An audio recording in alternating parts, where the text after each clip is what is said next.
नमस्कार. देवश्री किचन मध्ये आपल्या सर्वांचं स्वागत आहे.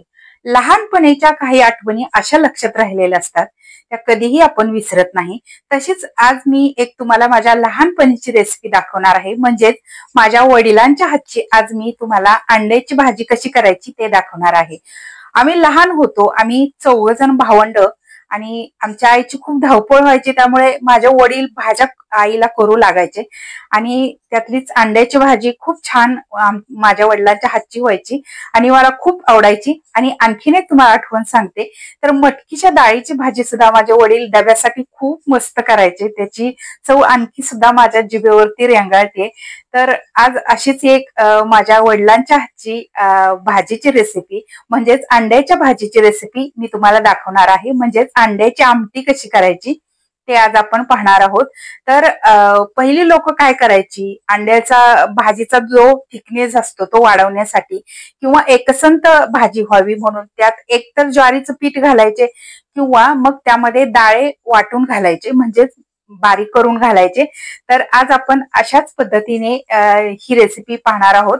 अगदी सोपी आहे, घरातल्या साहित्यामध्ये, अगदी मोजक्या साहित्यामध्ये ही भाजी तयार होते. एकदम मस्त चवीला लागते. या पद्धतीने तुम्ही नक्की करून पहा, तुम्हाला सुद्धा नक्कीच आवडेल. तर वेळ न घालवता रेसिपीला सुरुवात करूया. पण त्या अगोदर रेसिपी पूर्ण पहा, आवडल्यास लाईक शेअर नक्की करा. त्याचबरोबर तुम्हाला जर माझ्या रेसिपी आवडत असतील तर माझ्या चॅनलला सबस्क्राईब करायला विसरू नका. त्याचबरोबर तुम्ही इंस्टाग्रामवरती असाल तर इंस्टाग्रामवरती मला फॉलो करा. चला तर मग वेळ न घालवता रेसिपीला सुरुवात करूया.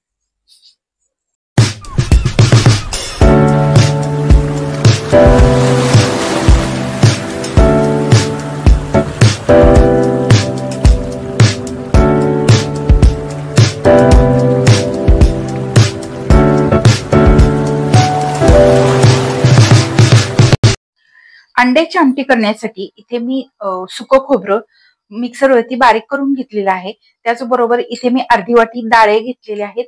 त्याचबरोबर लसूण, कोथिंबीर आणि आलं घेतलेलं आहे. काळे तिखट चवीनुसार मीठ, थोडीशी हळद, अर्धा चमचा गरम मसाला घेतलेला आहे आणि थोडीशी कोथिंबीर चिरून घेतलेली आहे. तर इथे मी फोडणीसाठी तेल घेतलेलं आहे. तर आपल्याला सुरुवातीला एक वाटण तयार करून घ्यायचं आहे.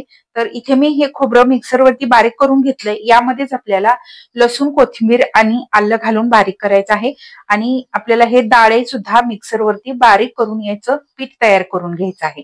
तर सुरुवातीला आपण डाळे बारीक करून घेऊयात आणि नंतर आपल्याला यामध्ये खोबरं, लसूण, कोथिंबीर, आलं घालून बारीक करून घ्यायचं आहे. डाळे बारीक करून घेतली. आता आपण या वाटीमध्ये काढून घेऊयात आणि आता आपण खोबरं बारीक करून घेऊयात, म्हणजेच खोबऱ्याचं वाटण तयार करून घेऊया. तर खोबरं एकतर किसून घ्यायचं किंवा अशा पद्धतीने अगोदर खोबरं बारीक करून घ्यायचं आणि नंतर यामध्ये लसूण, कोथिंबीर आणि आलं घालायचं आहे. तर इथे मी भरपूर लसूण, कोथिंबीर आणि आलं घालते आहे. आता हे याचंही आपण वाटण तयार करून घेऊया. इथे आपलं हे खोबऱ्याचंही वाटण तयार झालेलं आहे. खोबरं बारीक करताना थोडंसं जाडसर ठेवायचं आणि नंतर त्यामध्ये लसूण, कोथिंबीर आणि आलं घालून परत एकदा फिरवून घ्यायचं. खोबरं जास्त बारीक करायचं नाही, थोडंसं जाडसर असलं म्हणजे चवीला भाजी खूप छान लागते. पहिली ज्या बायका होत्या त्या खलबत्त्यावरती किंवा उखळावरती जास्त करून हे वाटण तयार करायच्या, त्यामुळे त्याची चव आणखीनच वाढायची. माझे वडील सुद्धा उकळ होतं आमचं आणि त्या उकळावरती हे खोबरं बारीक करायचे. आम्ही सुद्धा खूप मदत करायचो. खोबरं बारीक करायला खूप मजा यायची. उकळामध्ये जो तो पार असायची, ठोंबा असायचा, त्याने हे बारीक केलं जायचं आणि थोडंसं असं जाडसर वाटण व्हायचं, त्यामुळे भाजी खूप छान व्हायची. तर इथे आपलं हे दोन्ही वाटून झालेलं आहे आणि मी अंडी शिजायला घातलेली आहेत. तोपर्यंत आपण भाजी तयार करून घेऊया. भाजी करण्यासाठी मी इथे कढई गरम करायला ठेवली. यामध्ये आपण तेल घालूयात. साधारण 2 चमचे तेल. तेल तुमच्या आवडीनुसार कमी जास्त घालू शकता. तुम्हाला झणझणीत आणि चमचमीत करायचे असेल तर थोडंसं जास्तीच्या तेलाचा वापर केला तरी चालेल. तेल चांगलं कडकडीत गरम झालेलं आहे. आता यामध्ये आपण घालूयात बारीक करून घेतलेले डाळे. गॅस बारीक ठेवायचा आणि ही जी डाळ्याची पावडर आपण करून घेतली ती चांगली खमंग भाजून घ्यायची. आता यामध्येच आपल्याला घालायचंय खोबरं.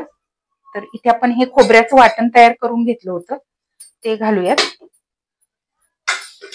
तेही छान आपल्याला या फोडणीमध्ये परतून घ्यायचं आहे. डाळ्यामुळे या भाजीला एक वेगळी चव येते आणि छान थिकनेस सुद्धा येतो.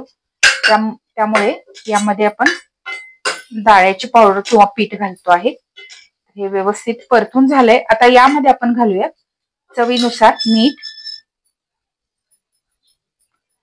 तुम्हाला किती भाजी म्हणजेच किती लोकांसाठी भाजी करायची आहे त्यानुसार तुम्ही यामध्ये तिखट मिठाचा वापर करू शकता. इथे मी 4 पुरेल एवढी भाजी करते आहे. यामध्ये काळ तिखट घातलेला आहे, त्याचबरोबर गरम मसाला आणि थोडीशी हळद आणि त्याचबरोबर बारीक चिरलेली कोथिंबीर. हे सगळं छान परत एकदा 1 मिनिटभर परतून घेऊया.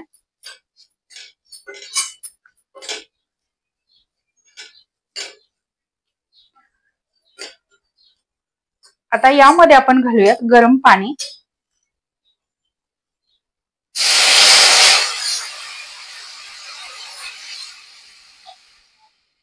गरम पाणी घातल्यामुळे भाजीची चव वाढते, थिकनेस वाढतो आणि त्याचबरोबर या भाजीला तर्री खूप छान येते. त्यासाठी शक्यतो अशा नॉनव्हेजच्या भाज्या गरम पाणी घालूनच कराव्यात. तर या अगोदर सुद्धा मी बऱ्याच वेळा तुम्हाला सांगितलेलं आहे. आता या भाजीला आपण छान उकळी काढून घेऊया. जसजशी या भाजीला उकळी येईल किंवा ही भाजी शिजेल तसं या भाजीचा थिकनेस आणखीन वाढतो. तर जे आपण यामध्ये डाळ्याचं पीठ घातलेलं आहे त्यामुळे भाजी घट्ट होते आणि मस्त चवीला लागते. तर या भाजीला आपण आता सुरुवातीला उकळी काढून घेऊया. भाजीला आपल्या छान उकळी आलेली आहे. आता यामध्ये आपण शिजवून घेतलेली अंडी घालूयात. तर इथे हे जे अंडा आहे त्याला असे चीर पाडायचे आहे चाकूने आणि मग यामध्ये घालायचे. असं केल्यामुळे या अंड्यामध्ये भाजीची चव उतरते आणि त्यामुळे ही अंडी खूप मस्त लागतात.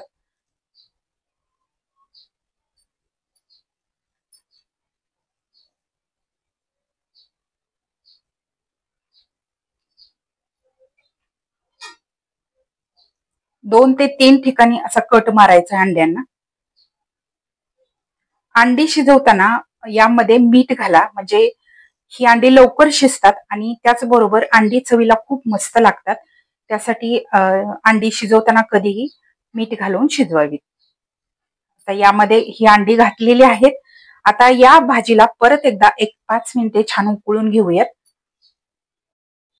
मस्त अशी चविष्ट, चमचमीत आणि झणझणीत अंड्याची आमटी आपली तयार झालेली आहे. तुम्ही पाहू शकताय एकदम मस्त दिसते आणि याचा थिकनेस सुद्धा एकदम मस्त आलेला आहे. चवीला खूप मस्त लागते. ही पद्धत वापरून तुम्ही नक्कीच करून पहा, तुम्हाला सुद्धा नक्कीच आवडेल. तर माझ्या वडिलांच्या हातची ही रेसिपी आहे. तर ही रेसिपी तुम्हाला कशी वाटली ते कमेंट करून नक्की सांगा. या रेसिपीला लाईक करा, शेअर करा. त्याचबरोबर तुम्हाला जर माझ्या रेसिपी आवडत असतील तर माझ्या चॅनलला सबस्क्राईब करायला विसरू नका. त्याचबरोबर बेल आयकॉन वरती क्लिक करा म्हणजे मी जेव्हा जेव्हा माझ्या रेसिपी अपलोड करेन तेव्हा तेव्हा सर्वात आधी त्याची नोटिफिकेशन तुम्हाला मिळेल आणि माझ्या प्रत्येक नवीन आणि पारंपरिक पद्धतीच्या रेसिपी तुम्हाला पाहता येतील. धन्यवाद.